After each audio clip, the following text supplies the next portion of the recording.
भाषण करायला आलेलो नाही, कारण मला जाणीव आहे ऊन खूप आहे, आपण बराच वेळ झालेला बसलाय आणि आपल्याला मुलांचा कार्यक्रम पाहायचा आहे. पण आजच्या दिवशी मी गीताताईंच्या कामाला नमस्कार करायला इथं आलोय, पाया पडायला इथं आलोय. याचं कारण व्यक्तिगत असं आहे की आपण पाहतो की लोक भाषणबाजी करत सुटतात खूप फक्त, मात्र कृतीच्या नावाने बोंब असते. मात्र आदरणीय गीताताईंनी या सर्व मुलांसाठी जे काम करून ठेवलंय आणि मागची 20 वर्ष साधारणपणे हे जे काम करतायत, हे काम खूप महत्वाचं आणि मोलाचं आहे. शाळा चालवत असताना वयातल्या या टप्प्यातल्या सामान्य मुलांना शिकवणं सुद्धा अवघड आहे. मात्र ज्यांना ऐकण्याविषयी समस्या आहे अशा मुलांना शिकवायचं आणि अशा मुलांना समाजाच्या मुख्य प्रवाहात आणायचं ही गोष्ट मोठी आहे. आपण सगळी पालक असणारी मंडळी इथं बसलेला आहात. मी आपल्याला सांगतो की तुम्हाला एकच मुलगा असेल तरी सुद्धा त्याला सांभाळत असताना काय अडचणी येतात हे माझ्यापेक्षा तुम्हाला जास्त माहिती आहे. मात्र इथं 80-81 मुलांचा ज्या पद्धतीनं आदरणीय गीताताई, मनीषाताई, पंकजाताई ही सगळी मंडळी सांभाळ करतायत, ही माझ्यासाठी खूप आनंदाची आणि मोठी गोष्ट आहे.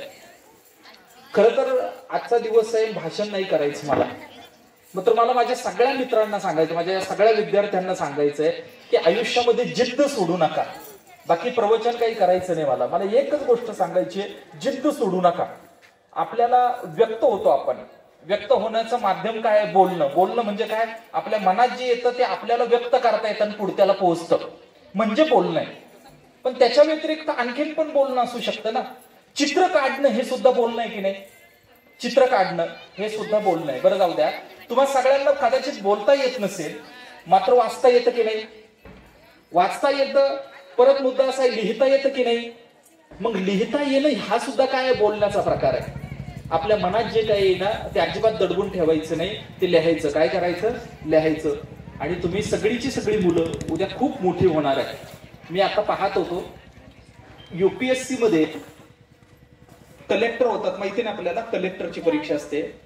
तर मागच्या वर्षी एक मुलगी या देशामध्ये कलेक्टर झाली आणि ती सगळ्या मुलांमध्ये 60वी आली. राज्यामध्ये किती आली? 60वी आली. आणि विशेष मुलांमध्ये ती या देशामध्ये पहिली आली. तुम्ही लिहितात, वाचतात, मला आनंद वाटतो. ज्ञानाशिवाय उद्धार होणार नाही ही गोष्ट लक्षात ठेवा. एक गोष्ट अशी आहे की आपल्याला नाही कदाचित काय ऐकता येत नाही, मात्र तरी सुद्धा आपण आपलं आयुष्य अत्यंत स्वयंपूर्ण पद्धतीनं, स्वावलंबी पद्धतीनं जगलं पाहिजे. ही भूमिका जर आपण सगळी मंडळी, सगळी मुलं जर घेऊ शकलो तर उद्याचा काळ जो आहे तो काळ आपला आहे. मी गीताताईंना खूप मनापासून नमस्कार करतो. जगद्गुरु श्रीमंत श्री तुकाराम महाराजांनी साधू म्हणजे काय याची व्याख्या केलेली आहे. आणि ती साधूपणाची व्याख्या काय की जे का रंजले गांजले त्यासी म्हणे जो आपुले, तोची साधू ओळखावा देव तेथेची जाणावा. म्हणजे अडलेल्या नडलेल्या लोकांना जो मदत करतो, रंजल्या गांजल्यांना जो मदत करतो त्याला साधू म्हटलं जातं.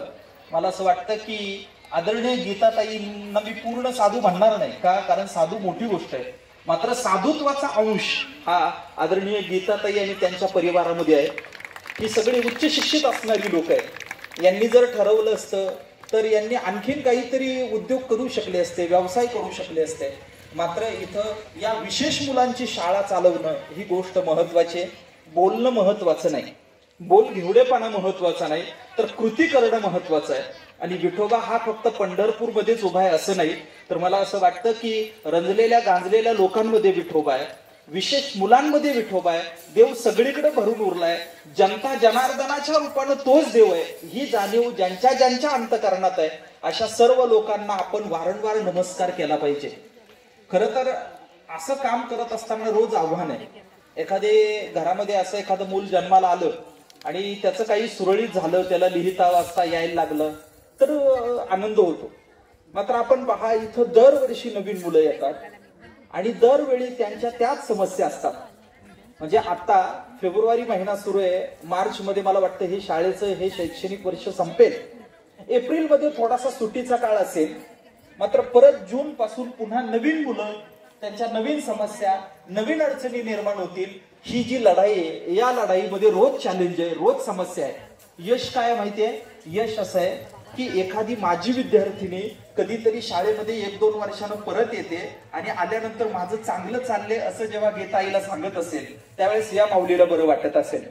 एखादा माझी विद्यार्थी, काही नाही आता फोटो काढणारा मी पाहतोय, तो या शाळेचा माझी विद्यार्थी आहे. मला असं वाटतं की आपल्या पायावर स्वतः उभं राहणं ही जी गोष्ट आहे ही गोष्ट मोठी आहे. आणि ही मुलं ज्या पद्धतीने हे करतायत मी मनापासून धन्यवाद देतो. देवाला सुद्धा हे काम आवडत असेल एवढं लक्षात ठेवा. आपण सगळी मंडळी मिळून देवपूजा करणं नावाची गोष्ट जी म्हणतो, तर ती गोष्ट ही अशा मुलांची सेवा करणं हे आहे. मला थोडंसं इथं पालक मंडळी बसलेली आहे, त्यांना एक छोटी विनंती करायची आहे. आणि माझ्या लक्षात आलेली गोष्ट मी सांगतो तुम्हाला. ती गोष्ट अशी आहे की आता मुलं तुमची 8वी इथं पास होतील आणि जातील. मला माहिती आहे की जसा समाज चांगला असतो तसा समाज उर्मट पण असतो. इथं आली आपली मुलं, शिकली आणि नंतर यातले अनेक पालक परत इकडे फिरकत पण नसतील, हे पण मला माहिती आहे. फक्त मुलंच येतात, ताई म्हणतायत, पालक येत नाही. आपण शहाणे आहोत, आपल्याला लिहिता येतं, वाचता येतं, ऐकता येतं, आपण 2 पैसे कमवतो. माझी विनंती अशी आहे की आपण सुद्धा या कामाच्या मागे व्यवस्थित उभं राहिलं पाहिजे.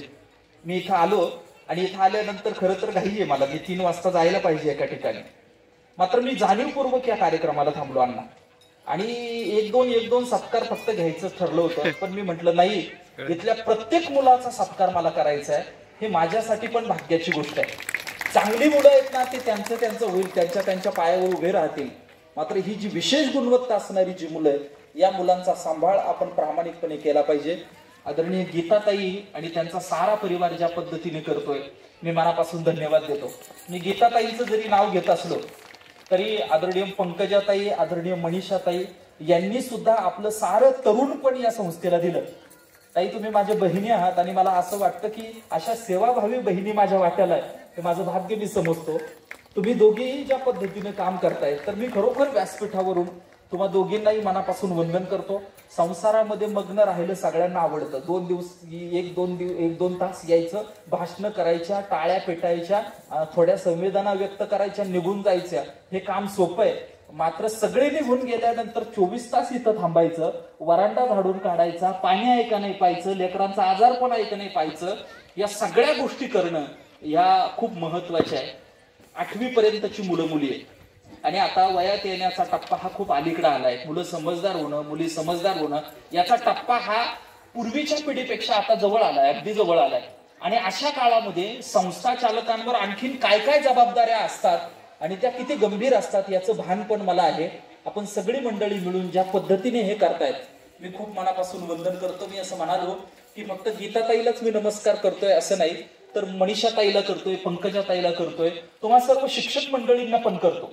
काय आहे की अशा पद्धतीनं एक मुलगा जर एखाद्या घरात असेल तर घरातले आई किंवा वडील किंवा दोघंही दिवसभरात थकून जातात. त्या मुलाला समजून घेता घेता, त्याचं कामं करता करता, इतर गोष्टी करता करता.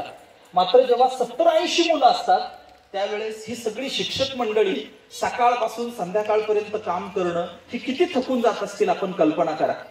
यांना जेवण वाढणाऱ्या मावशी असतील किंवा निवासी व्यवस्थेमध्ये मदत करणारी जी लोक असतील, यांचंही काम मोठं आहे.